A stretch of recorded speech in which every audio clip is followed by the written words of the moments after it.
မင်္ဂလာပါကျွန်တော်ဒီနေ့ Mathcad Prime သင်ခန်းစာလေးမှာတော့အစွန်းနှစ်ဖက်မှာ face လုပ်ထားတဲ့ beam တစ်ခုပေါ်ကို concentrate လုပ်တဲ့အခါမှာဖြစ်လာတဲ့ shear နဲ့ movement diagram လေးကို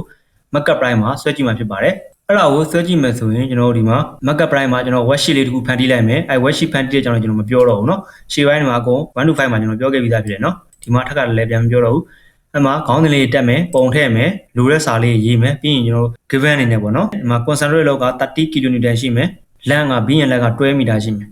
ပြီးရခါမှာဆိုရင် R ကသူ့ရဲ့ပေးထားတဲ့အတိုင်းမှာကျွန်တော်တွေ့မယ်တစ်ခါဒီမှာ R1 R2 ကျွတ်တာလည်းရှိတယ်ပေါ့နော်အဲ့ဒါဘာမှမထူးခြားဘူးဆိုတူတူပဲဖြစ်မှာဘာလို့လဲ concentrate လို့ဖြစ်တာဖြစ်လို့ R1 equal R2 ဖြစ်မှာပေါ့နော်ဒီမှာ R လို့ထားရတယ်တူလေးရတယ်ထားရတယ်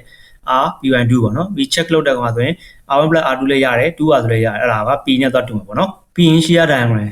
ကိုဆက်မယ်ဆိုရင်ကျွန်တော်တို့ H ကဒီလမ်းတစ်ချက်မှာပြောင်းလဲနေမှာဖြစ်တဲ့အတွက် H က0 to L L ကိုကျွန်တော်တောင်းတင်ပိုင်းလေးပိုင်းလိုက်တယ်ပိုင်းပြီးတော့ VO H ကကြတော့ H ကကျွန်တော် L/2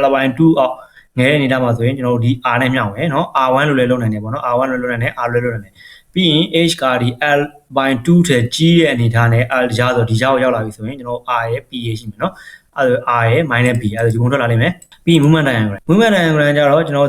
အပေါ်ကလိုပဲဒီမှာဒီလိုပဲဖြစ်မယ် H က L/2 အောင်ငဲနေတာဆိုရင်မှာ P into 4H minus L/8 ဆိုပြီးတော့ကျွန်တော်ဒီမှာ H က L/2 အောင်ငဲနေတာဆိုရင်ကျွန်တော်ဒီကနေရွက်တာဖြစ်တယ်เนาะဒီကယူလိုက်တယ်ပြီးတော့ကျတော့ H က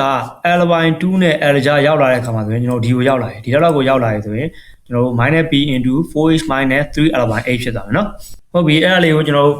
movement diagram ထုတ်ကြည့်ရခါမှာဆိုရင်ဒီမှာ movement diagram ထွက်လာပြီအဲ့ movement diagram တွေ shear 4 diagram တွေကို plot မှာကွက်သက်ကိုပြင်နိုင်တယ်เนาะဒီဥစ္စာကိုကျွန်တော်ဒီမှာ column trace နဲ့ယူလာလို့ဖြစ်တယ် default နဲ့ဆိုရင်ဒီမှာ line trace နဲ့ပဲဖြစ်နေမှာဖြစ်တယ်ပေါ့เนาะ color တွေเนาะ trace thickness တွေကွက်ကို change လို့ရတယ်เนาะဒါတွေကကျွန်တော်ဒါကိုကျွန်တော်တို့ column trace နဲ့ယူလာလို့ဖြစ်တယ်ရပြီဆိုရင်ဒီဥစ္စာကို print ထုတ်မယ်ဆိုရင် PDF နဲ့ကျွန်တော်စေမယ်ပေါ့เนาะ PDF စေမယ်ဆိုရင်ဆိုတော့ကျွန်တော် document မှာ page မှာ view မှာကျွန်တော် show grid တွေဖြောက်လိုက်မယ်ဖြောက်ပြီးမှဒီ plane အနေထားနဲ့ plane ရှိနေတာကျွန်တော်ဒါကိုစေမှာပေါ့เนาะအဲ့မှာ save as ကိုသွားလိုက်မယ်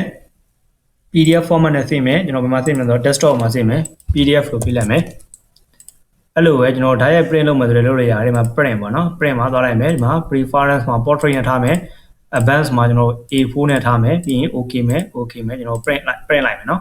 ဘယ်မှာအောင်ဆိုတော့ကျွန်တော်ဒီမှာ desktop မှာအရင် print လိုက်မယ်เนาะ print လို့ရေးလိုက်မယ်ပြီးရင်အဲ့ဒါကိုကျွန်တော်ဖွင့်ကြည့်မယ် PDF ရဲ့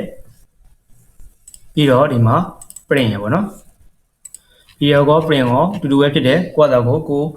အားတန်နဲ့ဖိနိုင်တယ်ပေါ့နော်ကိုအဆင်ပြေတာနဲ့အသုံးပြုနိုင်တယ်ပေါ့နော်အဲ့ဒါဆိုရင်တော့ကျွန်တော်ဒီနေ့ပြပြခဲ့တဲ့ beam တစ်ခုမှာဘေးပညာနှစ်ဖက်လုံးမှာ face လုပ်ထားတဲ့ beam ပေါ်ကို concentrate လုပ်တက်ရောက်တဲ့အခါမှာဖြစ်လာတဲ့ shear 4 နဲ့ movement diagram ကို Mathcad မှာဆွဲကြည့်ရလေပြီးသွားပြီဖြစ်တယ်ကိုယ့်အတော့ကိုဒီမှာ plot ထုတ်ကြည့်လို့လည်းအဆင်ပြေလိမ့်မယ်လို့ထင်ပါတယ်နော်ကြည့်ရှုပေးတဲ့အတွက်အားလုံးကိုကျေးဇူးတင်ပါတယ်